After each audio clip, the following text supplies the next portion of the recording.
collaboration with academics. So with this, we'll start our session, and session 4 on project management, and focusing on specific subject of project life cycle and its component. Projects are having several key components. The components are interrelated to each other.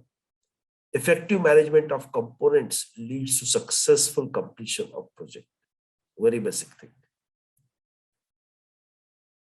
Let's understand these components. Project key components. While closing our session 3, I just displayed this block flow for giving an understanding that after the pre-phase of the project, there will be a project life cycle, and we'll be discussing this in the next session. The same is there in front of you right now, and we will start that project is having what you see is a project life cycle. Just below the project life cycle, you can see just below the project life cycle and what it contains. Project life cycle, what it contains. It contains the phases of project. One is starting the project. Second is organizing and preparing the project. Third is carrying out the work which is planned to be done under that project. And fourth is ending the project. By looking at the 4 phases of any project life cycle. So these are the 4 phases of project life cycle. What you see now is the timeline. Timeline means actual time required to complete the activity. And broadly, you see that starting the project, organizing and preparing the project, they're almost same timeline. But the maximum duration is taking out to carry out the work. So the maximum efforts goes into executing the job. Next is what you see the diamond. They are called phase gate. And what is the purpose of this gate? This gate allows us to go to next phase if we have completed the activities assigned to us in this particular phase. That is point number 1. Point number 2, we have made all necessary requirements. We are ready to deal with the next phase. We have a clear plan to deal with this phase. So broadly, two point of concern. Number 1, we completed where we are in which phase. Second thing is we are good to go to next phase because we are well prepared for it.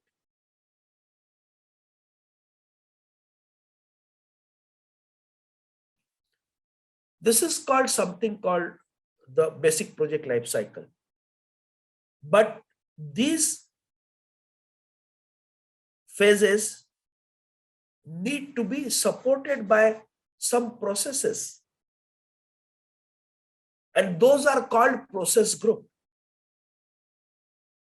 So when you are in each phase, whether it is starting the project or carrying out the project or organizing and preparing, each phase is supported by a process group, which has been broadly classified as containing 5 processes within it. And what are that?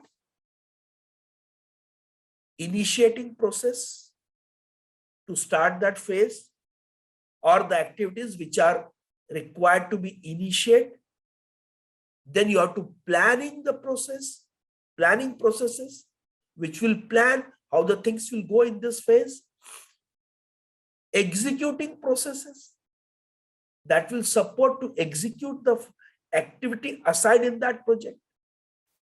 Then the next will be monitoring and controlling process.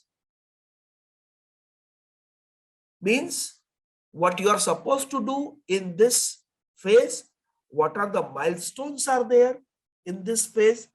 Are you meeting those milestones? Are you doing as defined, as planned? And then last one is closing process, where we analyze that we have completed our job as defined in this particular scope or particular scope of this phase. And these 5 processes are supported with 10 knowledge areas. Each process and the knowledge area, they are interlinked with the matrix. We'll see that matrix subsequently. So the meaning here is, if I can make it in a more simpler understanding, whenever you are in a particular phase, whether it is starting the project phase or ending the project phase, any phase, you carry 2 briefcase with you. In one briefcase, you are having 5 processes, and in another briefcase, you have 10 knowledge areas. So whenever you enter into any phase, you enter with 2 briefcases. One is called process group briefcase, another is called knowledge area briefcase. And with the help of these things, you execute that particular phase. Individual phases are supported with the help of process groups and knowledge areas. Phase individually does not contain. Phase only define the timeline or the broad family of activities, phase. But the execution of that particular phase is supported with process groups and knowledge areas. This was a very simple elaboration which you will never forget in your lifetime, so that this will remain with you as a focal understanding of this block flow of project management. Now we'll try to understand little more into about each marker what we saw in our previous slide. So there was, first thing was there, project life cycle. Project life cycle can be predictive or adaptive. So the project life cycles are generally broadly two types, or third type is hybrid of these two. One is predictive type life cycle and second is adaptive type life cycle. What is predictive type life cycle? Predictive type life cycle is scope, time and cost are determined in the early phase of the life cycle. Any changes to the scope are carefully managed, also called waterfall life cycle. Generally, predictive life cycle in industry also known as waterfall life cycle, where we clearly define our scope, time and cost upfront. That we will respect these 3 things. This is called the waterfall life cycle also.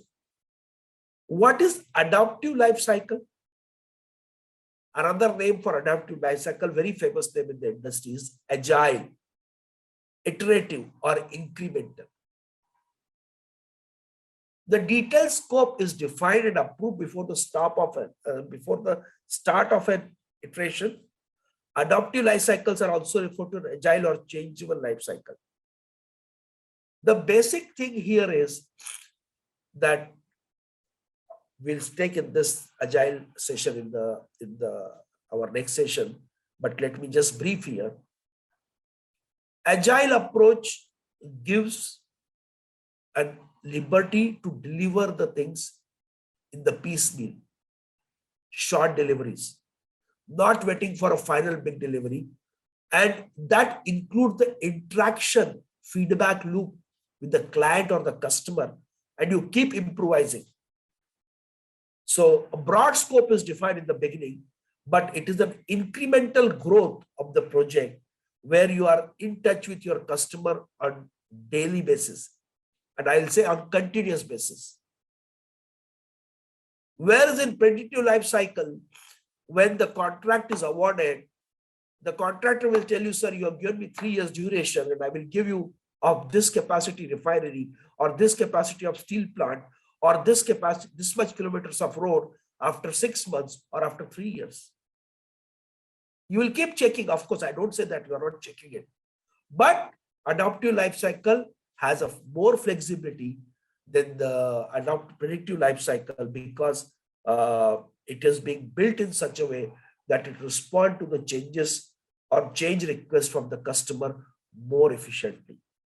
That's why adaptive life cycle is very famous or very acceptable, highly acceptable as compared to predictive life cycle in IT industry and medical industry. Hybrid life cycle, as I told you, it's a combination. Neither you are predictive nor you're adaptive. You are the combination of this. And by the way, the project management teams are the best judge because they have to make a project management plan. So the project manager and project management team, they decide which life cycle is good to carry out our project. So this is the flexibility to be adopted in project management plan as per the teamwork of project management team and their understanding to execute the project most efficiently. Just quick reference here, I brought it because generally we get confused about this thing, that there is called a project life cycle and another is called product life cycle, and they are different, by the way. Project life cycle means it's a temporary endeavor. You have been given an assignment to execute a project as a project manager, and you will complete that project. But suppose you have been given a project to construct a toys factory. So you completed that project in 2 years or 1 year time. But after that, that toy is what you're preparing. That will be your product. And that product life cycle will depend on different factors. It has nothing to do with your manufacturing premises. It is as per the demand curve, as per the supply curve available for your particular product. So there are two different things, project life cycle and product life cycle.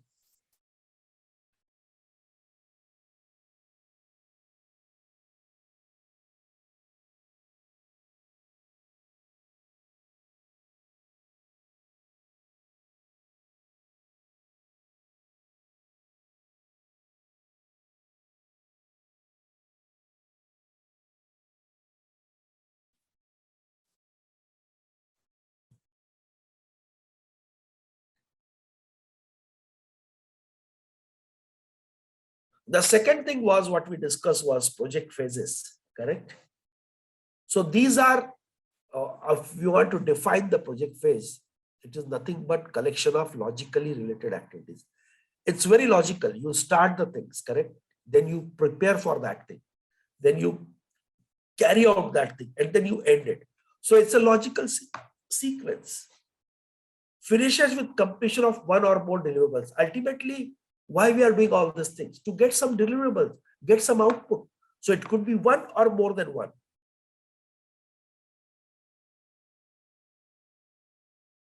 Phase description in industry generally, name of the phase, phase A, phase B, or phase 1, phase 2, proposal phase. These are the normal name of the industry. You will see like a couple of organizations, they call it start phase, the phase 1, preparation phase, the phase 2, preparation, then the phase 3, phase 4 for execution.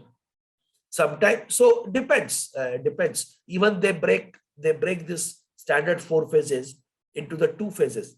So the start phase is treated as a phase 1 and phase 2 together. So the preparation phase becomes the phase 3. So depending on the specific industry to industry, they need to be defined. Then whether it is a 3 phase or 5 phases, as I told you, number of phases will be defined. Duration will be defined in weeks, months, or a quarter, how many times are required. And then what are the resource requirements are also defined. So basically, these are all the clearly measurable things for, or clearly defined things for the respective phases.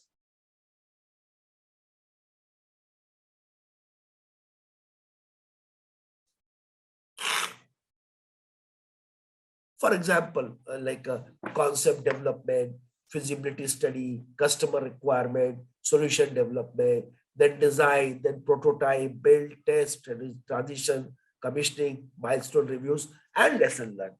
So what I'm trying to make a point here, that those standard 4 phases are there, but those phases are tweaked as per the requirement of company on the baselines or the nature of the business.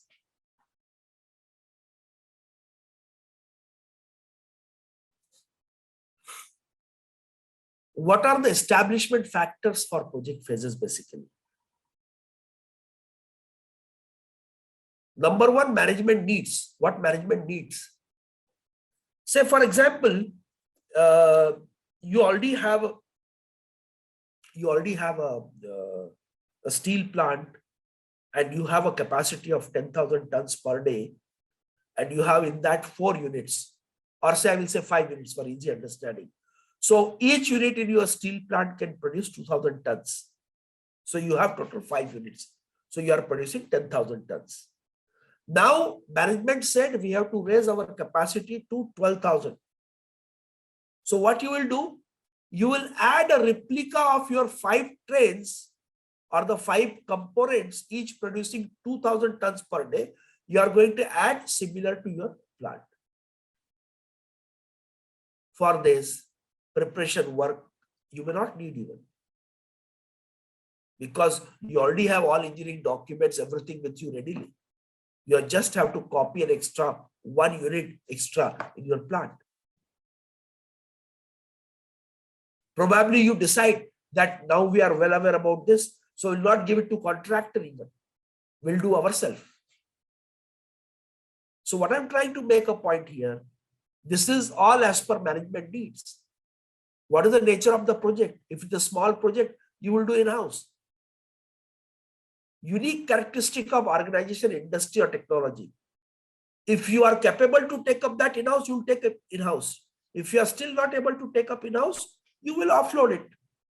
You will acquire the resources. Acquiring the contracting resources from the market is also acquiring the resources from the open market. You want to do engineering for that, additional engineering is required. You will go for additional engineering. What will be your business? What will be your process? What will be your decision points? So all these things are establishes the project phases. Probably sometimes you do only 1 or 2 phases to establish the feasibility. And you say that we are not looking for it right now as an investment proposal, but we want to keep our study ready so that any expected expansion comes after 2 or 3 years duration. At least some baseline data is ready for this. So you only execute the phase 1 and phase 2. You don't execute the project exactly. Because to make yourself give a broad understanding that it will cut your time in future, okay, because your requirements are not expected to change at a large. So these are all the things which defines your project phases actually.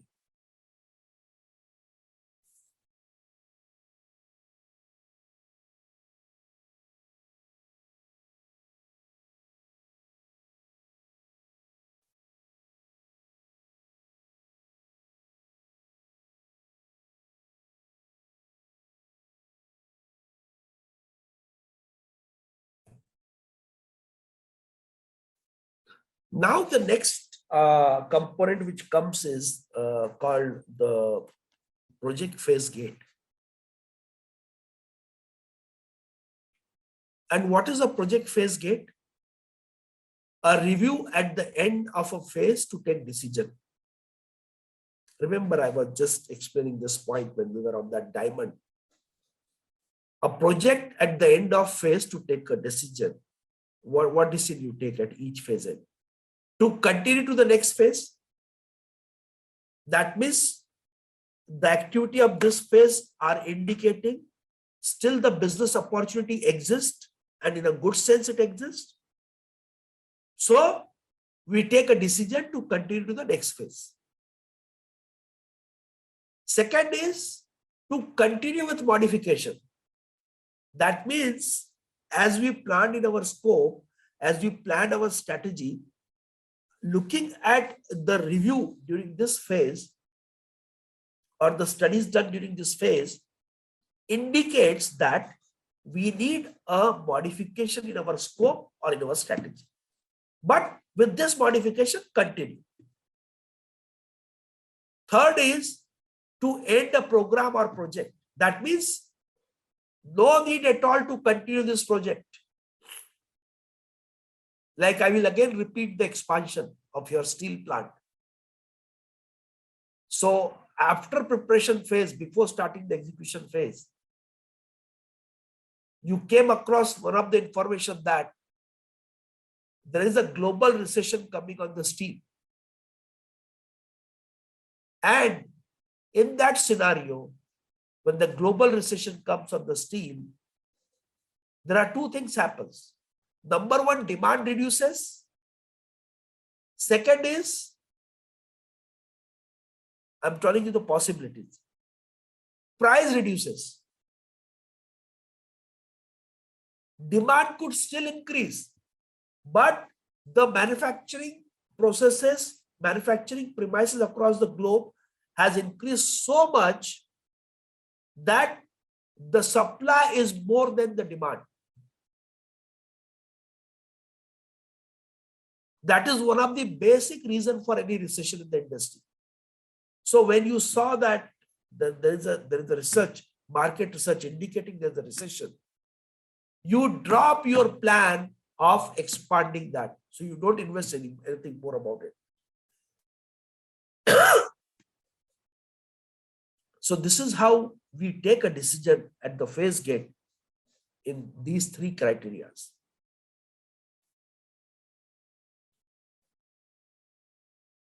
And what exactly being done actually? The project performance and progress are compared to project and business document. Which documents we compare? Means what we have done, we compare it what? We compare it with business case. Business case was telling expected demand is this much.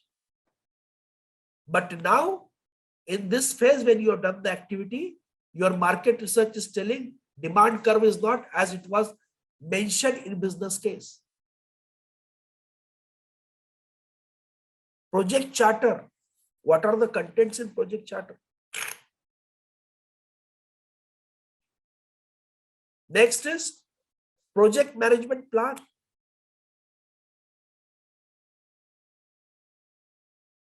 And benefit management plan. So basically, the performance and progress and the project relook is done with respect to the project and business documents. And accordingly, the decision is taken as when we compare this, we already discussed on our previous slide, continue to next phase, continue to next phase with modification, end the project. And one more thing is added here now, repeat the phase, redo. Because in preparation phase, you have done engineering design, for example, correct? But now the demand matrix or the product matrix have completely changed. The baseline assumption have completely changed.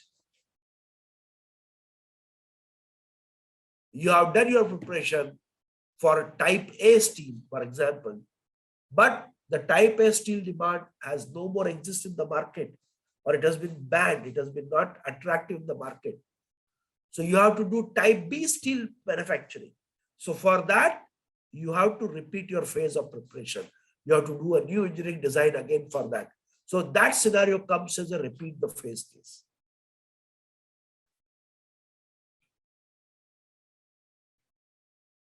What are the other names for the project phase gate? This is called phase review. It is called stage gate also. It is called kill point also. or it is called phase entrance or phase exit also. So that is the purpose of the basically project phase gate, to clearly define, to continue to continue in the project as is with modification or redo or undo, okay, or end the project.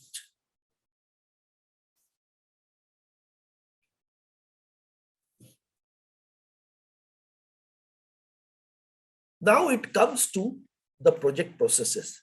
See, again, these are the two brief cases. I just quickly reminding the point, correct? So what are the project processes? Project processes, we have 5 project processes: initiation, planning, execution, monitoring, control, and closing the process. These are all systematic series of activity. Any particular phase, of course, the phases are also logically sequenced. And to execute one particular phase of the project also, the processes are logically sequenced. PM processes produce one or more input, which creates one more output using appropriate project tools and techniques. Okay. So these are basically the processes.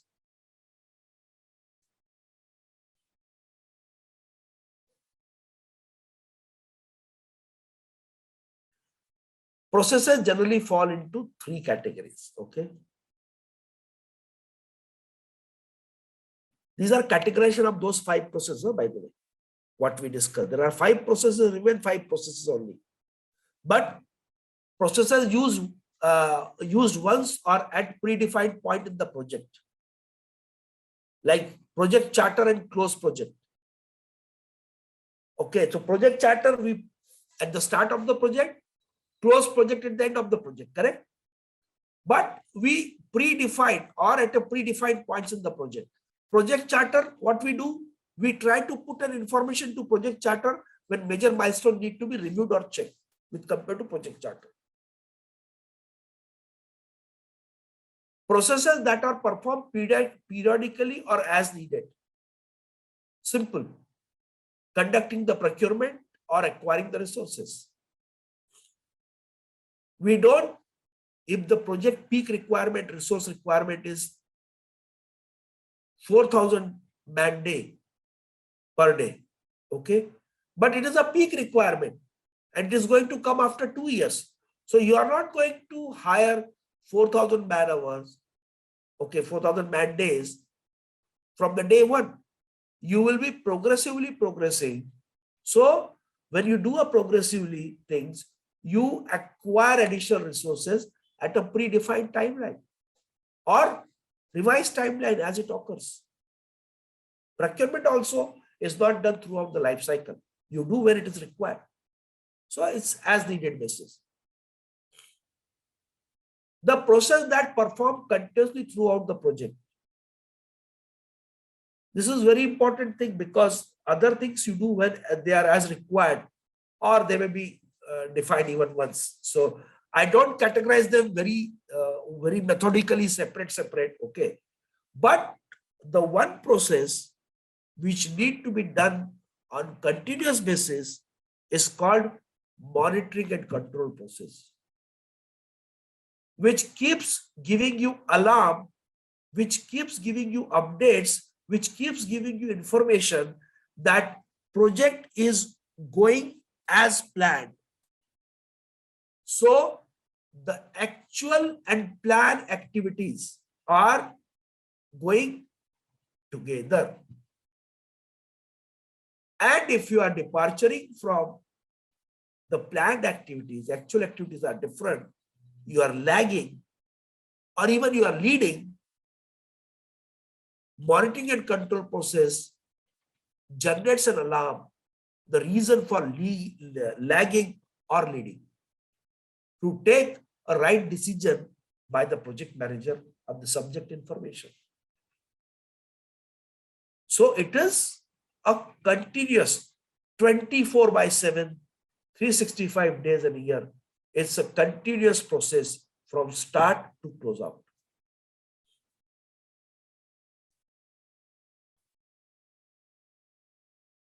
So that was a categorization of these 5 process groups. Okay. So what are these 5 process groups? One is an initiation process groups, correct? To define a new project or a new phase of an existing project by obtaining authorization to start the project or phase. Clearly, either it will start a new project or it will start a new phase of the same project. And authorization will be taken to start the project or phase, initiate this phase. So initiation process group will acquire that go green to start that project. Planning process group to establish the scope of project, refine the objectives and define action to attain the project objectives. This will clearly define the scope of that project or that phase, meeting the objectives and checking that compliances are in place with the business objectives. Third is executing process group. Executing process group will take a responsibility to complete the work defined in project management plan to satisfy the project, to meet the project requirement. Very simple. The scope is defined in project management plan. Who executes it? Executing process group executes it. Monitoring and controlling process group. To track, review and regulate the process and performance of project. Monitoring and control process group is responsible. It is categorized as continuous process group, okay? And it addresses management of change also. Any changes coming in schedule, time, cost,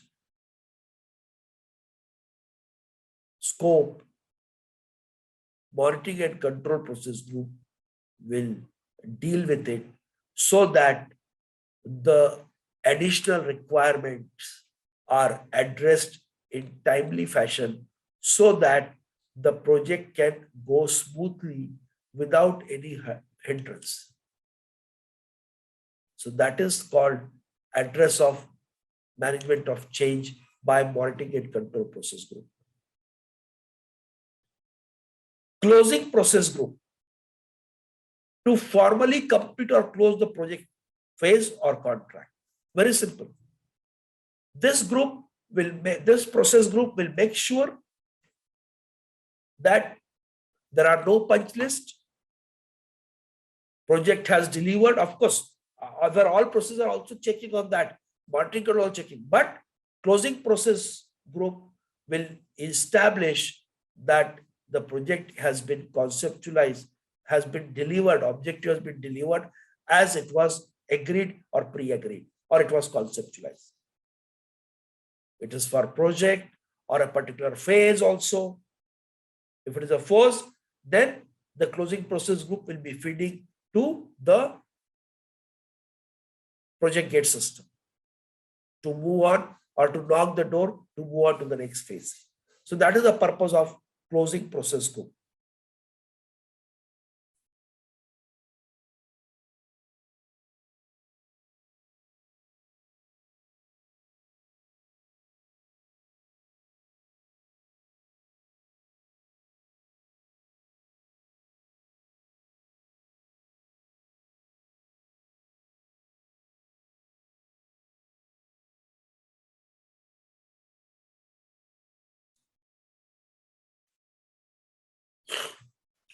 The second briefcase, which contains 10 knowledge areas, correct?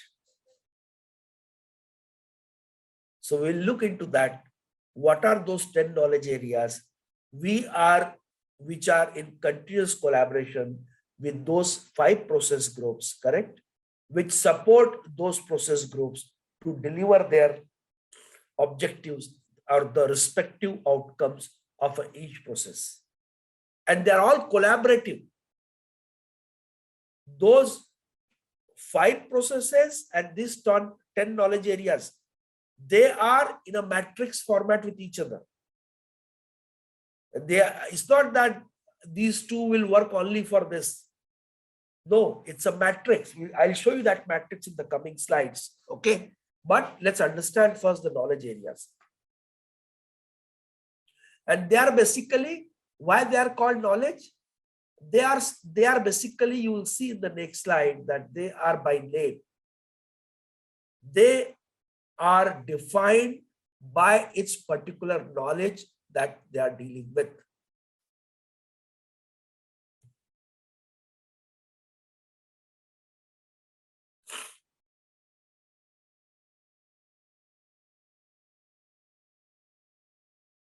What are those 10 knowledge areas of now?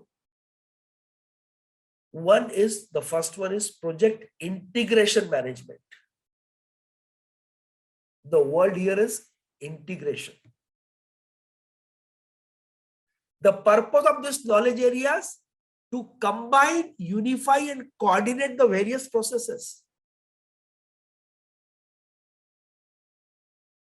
Responsibility of integration, unification, coordination, combination.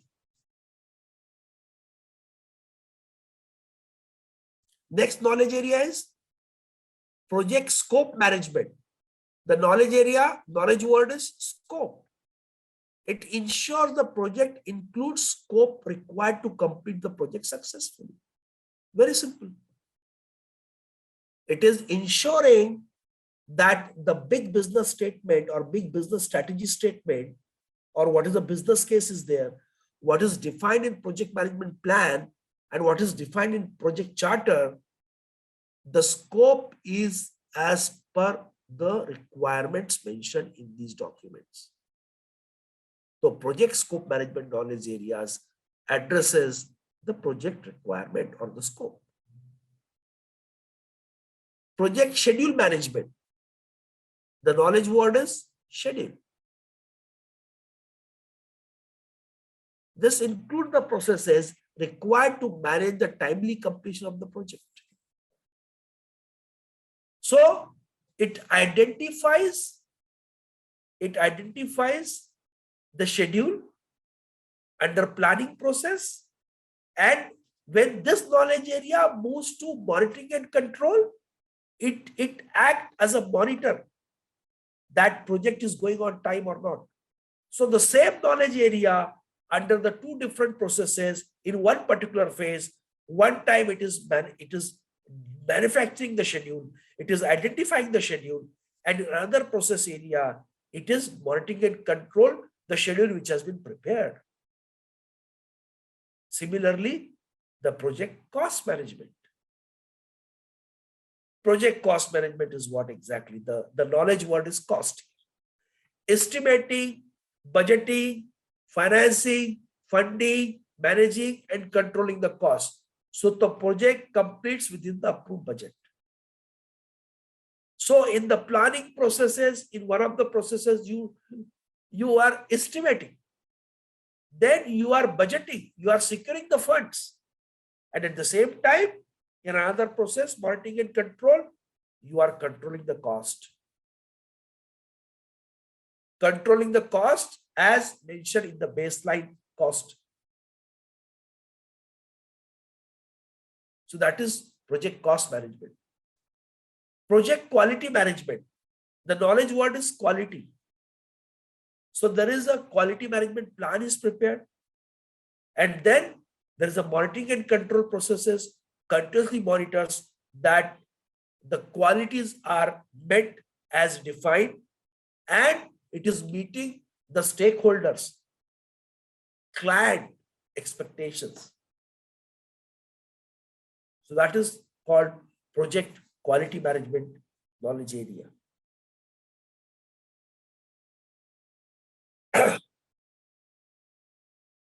Project resource management. The knowledge word, the key word is resource. Identify, acquire, and manage the resources needed for the successful completion of the project. I explained in previous slides, I explained previously. that there will be a resource histogram. That resource histogram will be for funds also. That resource histogram will be there for the human resource also. So the resource management knowledge areas meets the expectation of the project by providing the required resources in each phase of the project as per the demand or resource graph histogram. So the purpose is to successfully complete the project. There will be a value engineering. The human resources should not idle, because if you take a loan from the bank to meet the financial resources, funding from the project, correct? And that fund is not required today, it may be required after 3 months. Why you should pay unnecessary interest on the loan? Or if you take early investment from the investor, investor will ask you, why I did not started getting the returns on the project. So the point here is that resource knowledge area is one of the critical factor, because that is the thing which supports the project at a large extent.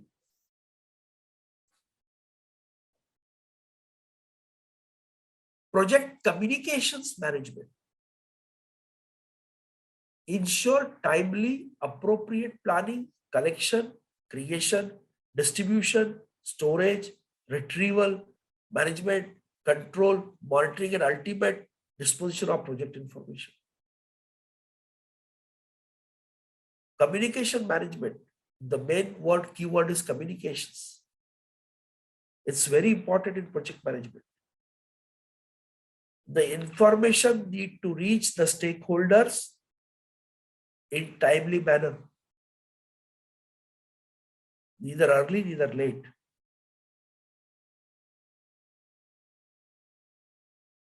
This helps to avoid the communications gap.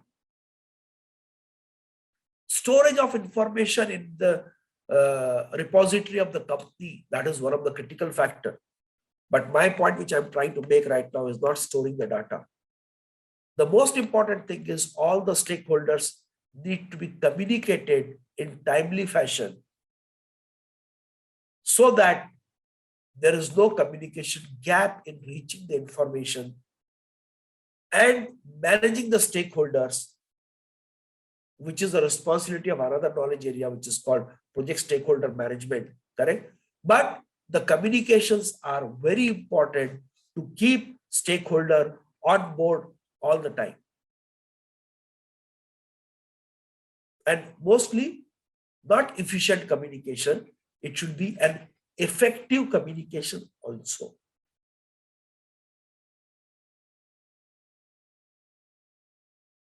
Project risk management. Conducting risk management, planning, identification, analysis, response planning, response implementation, and monitoring risk. Risk knowledge area is one of the key knowledge areas from the point of view. It's not only focuses on what are the risks already identified. It's keep tracking what are the expected risks even during execution, or what are the risks expected on the business model even once the project is complete. And because you are in the business, you are keep monitoring that risk. You are in the project execution business, project implementation business. You keep conducting those risk management planning and keep adding the mitigation plan into your business plan or project management plan. Project procurement management. To purchase or acquire products, services, or results needed from outside the project. Procurement. You have to procure the material to execute the product, to produce the desired expectations from the project. So procurement is an essential part of the things. Of course, it is not a continuous activity, but as required basis. And the most important thing is procurement engineering. The concept called delivery of equipments at site. So the procurement engineering becomes very important because the supply chain issues in the prevailing situation, and not in only limited to the present situation, even before and in future, supply chain management will always be a concern and will always be, I'll not say concern, supply chain management will be facing new different challenges. And because of that, the procurement management faces a huge challenge, because placement of order to receipt of good is a complete part of supply chain management.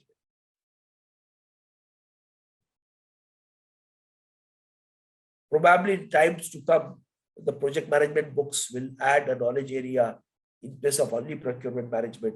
They will add this as a project supply chain management, because supply chain management is from raw material to delivery of goods to the final customer. So even when you place an order on, say you want to manufacture a product, you want a pump or you want a crane or you want a compressor or you want a big nuclear reactor. But for that, when you place an order as a company, that manufacturer has to buy a many component of it from across the globe. So it becomes a supply chain management issue. So that's why the project procurement management need to be in the modern project management practices or the latest project management practices. This needs to be dealt from supply chain management perspective. Let the name be procurement management, but the approach for this knowledge area is oriented from dealing with supply chain management. Project stakeholder management. I discuss a little about it during communication management, but I just want to discuss here independently. Stakeholder is a big keyword. It could be your boss. It could be any team. It could be, they are your board. They are your customers, stakeholders, I'm telling. They are government agencies. They are legislative assemblies, ministries, global or international, and in-house stakeholders who are some or other way connected to you, pollution control bodies, anything, you name anything. Firefighting departments, Ministry of Electricity and Water, Ministry of Oil, take anything who are connected to you, your parent organization, you are some subsidiaries, anybody who is connected to your project is your stakeholder. So the names which I was counting right now is just to identify the people, group, or organization they could impact or be impacted by the project. So first is identification. Two, and why identification is essential? To analyze stakeholder expectation and their impact on the project. What they will be expecting from this project. If they don't expect anything, that's a different issue. But what will be their expectation from this project and how they could impact my project? If I ignore pollution control board and in my design, I don't meet the design requirements of the state as per the pollution control department, they can stop my project. They will not allow me to start even my operations, even my project is executed. So to analyze stakeholder expectations and their impact on the project is essentially required. And to develop, why all these things we have to do, and to develop appropriate management strategies for effectively engaging stakeholders in project decision and execution. To develop appropriate management strategies, once we know who are they and what are their expectations and how they impact us clearly in your stakeholder matrix, where it is clearly defined. Now you are going to have an appropriate management strategy for their engagement, okay, stakeholders engagement, so that they could effectively participate in project decision and execution.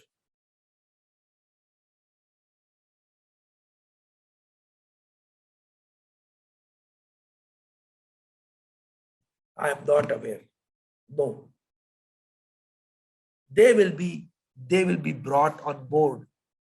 They'll be brought on board to be part of decisions and executions as required.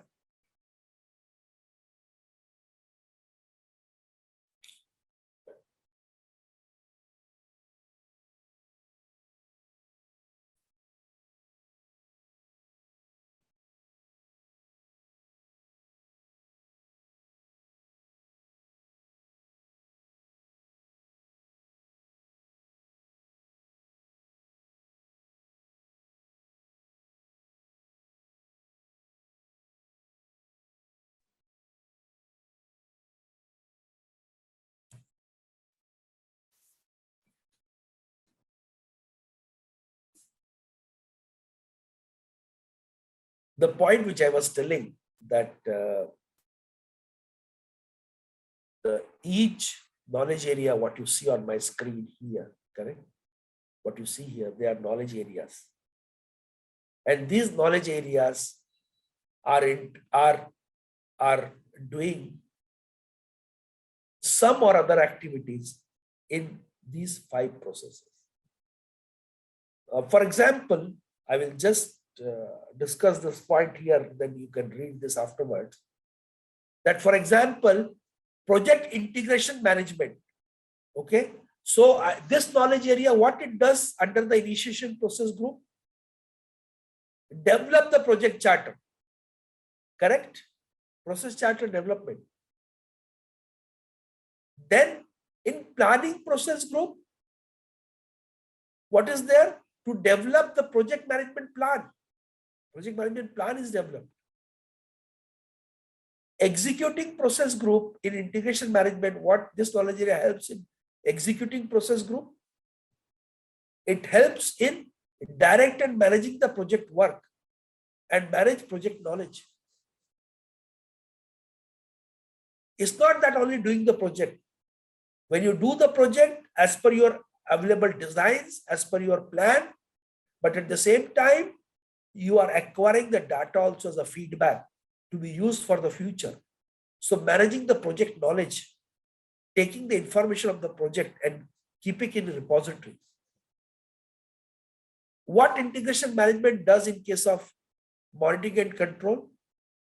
It monitors and control project work, performs integration change control. Any change control is required for integration, it is executed. And it is responsible for close the project or the phase. Getting my point? So this is how you can see project integration management is traveling across all the, it is traveling across all the, or it is being used. This knowledge area is being used for all the 5 processes. And this is the only knowledge area which is being used for all the 5 processes. Rest, like for example, I'll take you the scope management. So the scope management has nothing to do with initiating process group, because high order scope is already defined there in the project charter. But in planning process group, you are developing a project scope management. This project scope management will be part of the main project management plan, which is under the integration. Then it will be collect the required information, collect the requirements. You have to identify all the requirements. You have to go to all the stakeholders, correct? And you engage them. But for that, in the stakeholder management plan, there will be a plan for stakeholder engagement. So there will be a stakeholder engagement plan. So following that plan, you will be collecting the required information. Which stakeholder to be connected when, what level of communications will be there, everything. Then in scope management, under the planning process, you define the scope. You are defining the scope, correct? And once you define the scope, you create a work breakdown structure. So requirements are collected, scope is defined, and work breakdown structure is created. Work breakdown structure will split the activities in the, or will give you work packages. Work packages means the independent pool of activities which you can do it alone. So those work packages will be received from, will be getting it once we create the work breakdown structure.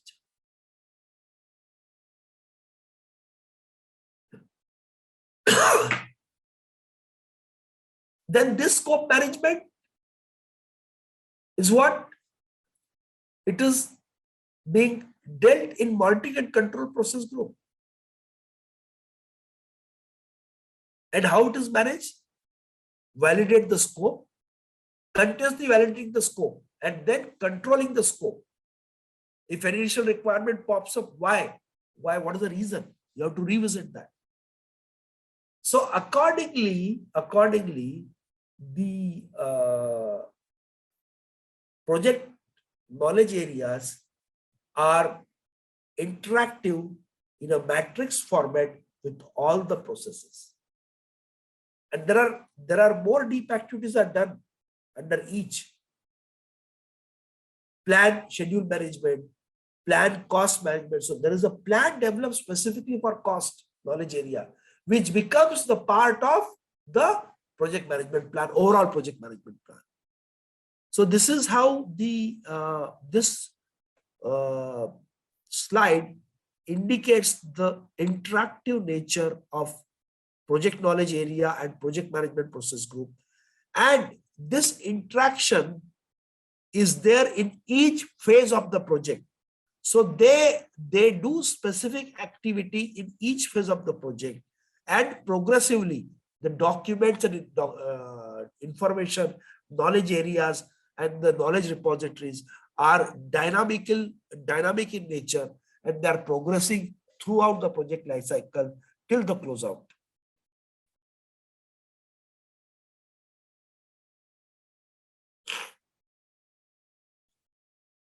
To conclude our session for today, just look at this. This is a very famous cartoon.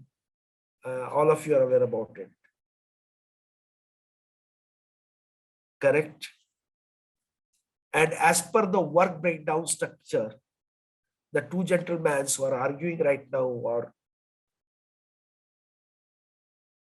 have been given two different work packages to execute this job. And they have been given everything, different work packages, but you can see the result, correct? Why it happened so? The first thing which comes to our mind, forget the project management practices for 2 seconds.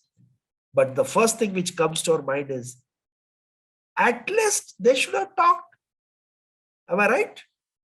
At least they should have talked. Even they did not talk. They did not visit sites of each other. How the progress going on? When this man will reach at the joint point, because you take this as a joint point, correct? So when he will come to this point, where is my progress? So these are very general things, need to be talked by the respective supervisors.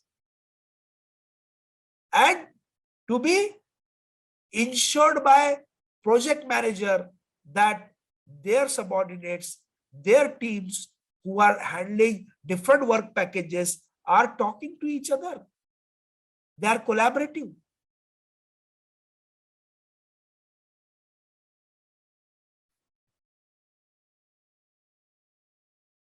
Stakeholders, integration, communication, correct? All had a gap. All has been observed as a gap. So this is how the success of a project, just to avoid this situation,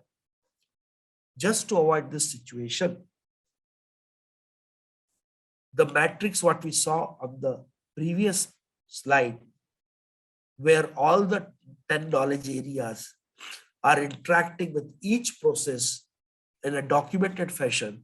So just to avoid this kind of situation, the things are well defined there.